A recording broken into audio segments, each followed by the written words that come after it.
Here's the very interesting question we frequently see on the test. You recently overheard conversation between two people in marketing department about the potential change in the remote work policy, which would require everyone to start coming to the office daily. Currently, you are only required to come into the office 2 times per week. You are very concerned about this potential change since you are taking care of elderly parent living with you. What should you do next? And you need to select all that apply in order. Choice A. Immediately schedule a meeting with your manager. Choice B. Call HR and confront them about the potential change. Choice C. Wait until the next day before taking any actions. Choice D. Discuss the issue with your colleague who has connections with the leadership team. And last but not least, choice E. Start researching alternative elderly care options. Do you know the answer? Take a close look, maybe pause this video so you can analyze the question and come up with the right choices. Hopefully you've made your selections because I am moving forward on my end to share with you my version of the solution. And obviously, if you have a better way to solve it, please make sure to post in comments. Let me start with the key considerations, an analysis of the facts. Number 1, there has not been an official announcement of the change, and what person overheard from other people are just rumors and speculations of potential changes and should be treated accordingly. I believe there are a few key considerations to help you select the right answer. Number 1 is that speculations and rumors of what might happen are very frequent in the workplace and have negative consequences for everyone. Speculations can create emotionally charged environment and strain trust between colleagues. Work quality is affected, as well as morale drops significantly. A lot of companies also have policies in place to prevent distribution of misinformation. I think the key to answer this question correctly is to demonstrate emotional control and evaluate what happened based on facts. Until official announcement was made, information you overheard may not be accurate. It is possible you overheard preparation for the official announcement, but also it is possible that you might have overheard someone else's speculations and rumors. As a leader in the workplace, you can assess the situation and behave based on facts, setting up an example. So how can you select the right answer for this question? As a leader, you always have an opportunity to evaluate the situation and calibrate your response. Basically, recognize and balance. First of all, you need to evaluate trustworthiness of the sources and if they represent official information. You also need to be able to understand what are available facts. If necessary, you need to gather more information, but without creating anxiety in the workplace. You also always have an opportunity to review alternatives and understand the worst-case scenario. This question also evaluates you on self-controlling your emotions. Because the outcome of the potential change is very important to you, it is very easy to get emotional. But it is unclear if the change is going to take place, since there was no official announcement yet, and it is possible you just overheard rumors and speculations. The best way to approach this situation might be to practice self-control and plan your response instead of reacting emotionally. Considering all this, let's look at how to develop a better self-control because it is very important in answering this question. To better control your emotion, you need to pause to understand what just happened. Some experts recommend pause for 24 hours or longer. It is also important to focus on the things that you can control. In case potential change is implemented, how bad is it going to be? A lot of times, the worst-case scenario is not catastrophic. And then the last but not least technique, the one which I like the most, is focusing on the positive aspects of the change. Are there anything positive that might happen after the change is implemented? Can you focus on that? I believe that essential traits tested in this question are emotional self-control, stress management, optimism, and maintaining positive attitude, as well as ability to adapt to changing environments and leading others by personal example. Let's look at each one of these traits in more details. Self-control is the ability to navigate through difficult situations without losing the focus. Your ability to maintain anxiety allows you to manage your stress and control impulses and monitor and self-assess your emotions. Positivity in the workplace is contagious, and optimistic leaders are able to pursue goals even when they are faced with a lot of obstacles. Change is an essential part of the workplace, and leaders that are able to adapt to the change quickly and remain flexible in the changing environment make better decisions and more valuable to the organizations. I also believe that based on your responses, this question can uncover some red flags in your thought process. Those red flags might be impulsiveness in responses, inability to differentiate facts from rumors and speculations, and creating a drama in the workplace. Some leaders think that time is of the essence, and they believe that they need to move quickly to respond, instead of evaluating the facts and gathering more information. Impulsive behavior typically limits analysis of the information before acting and makes people act without thinking about the consequences. Most of the time, people that demonstrate impulsive behavior, as well as people that do not know how to handle emotionally charged situations, create drama in the workplace.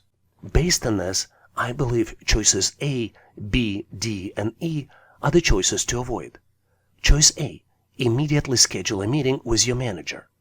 You do not have enough information to schedule a meeting with the manager since there are no facts to discuss.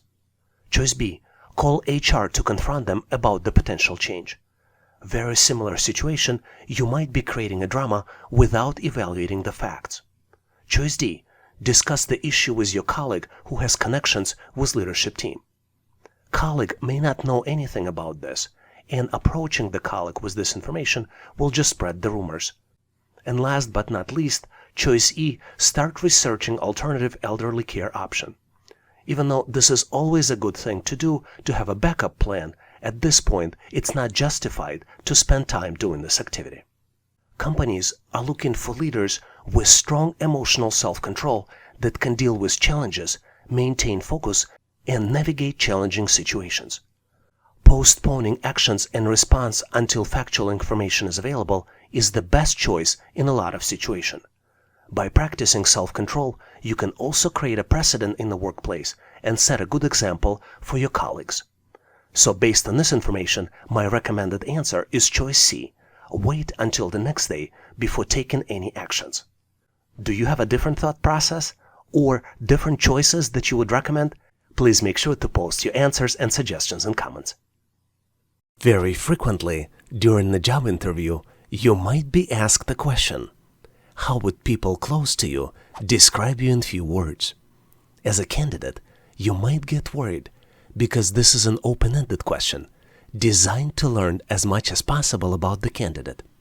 Open-ended questions cannot be answered with just yes or no response, or with any pre-planned or predefined answer. Information provided as part of open-ended question can also be compared for consistency with the information already known to the interviewer from the previous responses, resume, or candidate's LinkedIn profile.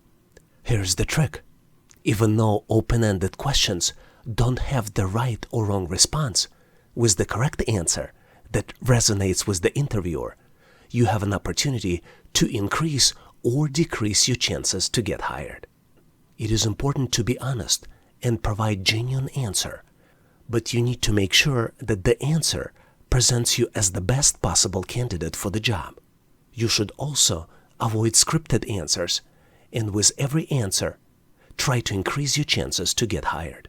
Let's look at the tips and tricks of what you can do to provide the best possible answer to this question. Using 3 simple steps below, you can dramatically increase your chances to get hired. You can link your answer to desirable traits for the target job. For example, in step 1, you can link your answer to desirable traits from the target job using the job description. In step 2, you can determine expected job competencies based on your own job experience. For example, you can differentiate entry-level, individual contributor, or managerial positions. And in step 3, you can provide samples from your previous jobs or from your educational experiences to demonstrate that you have the desired competencies and you will be successful on the job. For example, you might be applying for the entry-level analyst job, and one of the expected qualities from the job description is open-mindedness. You recall that one of your friends called you a constant learner because you always wanted to learn new things. Your answer to the question might be, my friends call me a constant learner because I love watching educational videos, read articles explaining how things work, and read self-improvement books. I think these qualities might help on the entry-level analyst job to better analyze the data, determine patterns, and present solutions to the problems, which will help company to succeed. It is important to keep in mind that for the open-ended questions, you can prepare in advance. This way, you don't have to share the first answer that comes to your mind. By having few stories from your past experience available, you can intentionally select the answers that will best represent you using these simple rules. Rule number 1. Determine what interviewer might be looking for based on the job experience. Rule number 2. Determine which traits will help candidate to succeed in the new job. Rule number 3. Find examples from your past that help you increase your chances to get hired. Rule number 4. Avoid negativity and present yourself in the best possible way. And rule number 5.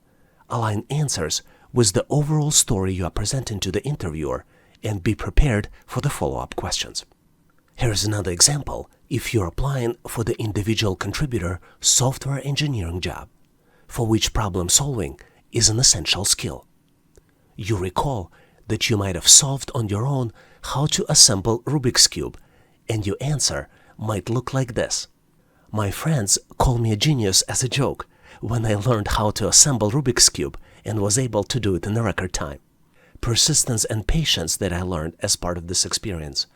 It also helps me to solve any problem that I face. I'm always able to determine the root cause of the problem, generate possible solutions, evaluate alternatives, and select the best possible outcome. For the leadership position, effective presentation might be one of the expected qualities, and you might bring up your ability to simplify and explain complex concepts to different audiences. You might recall that your kids called you the best teacher ever when you explained to them how government works, and your answer might look like this. My young family members often call me the best teacher ever because I am able to describe complex concepts in a very simple way, based on the level of my target audience. I use this quality to prepare a simple executive summary and one-page visual, which helps me communicate clearly and gets everyone on the same page. Thanks for watching. If you liked the content, please give us a like and consider subscribing. Thanks for all your endorsement, support, and patronage. For additional helpful information, please make sure to check out links in the description. For detailed list of available resources, I encourage you to check out resources page on our website, howtoanalyzedata.net/resources. If you know someone who would benefit from this content, please consider sharing the link. Please leave the feedback, corrections, or suggestions in comments. And all the best on your journey. I'll see you in my next video.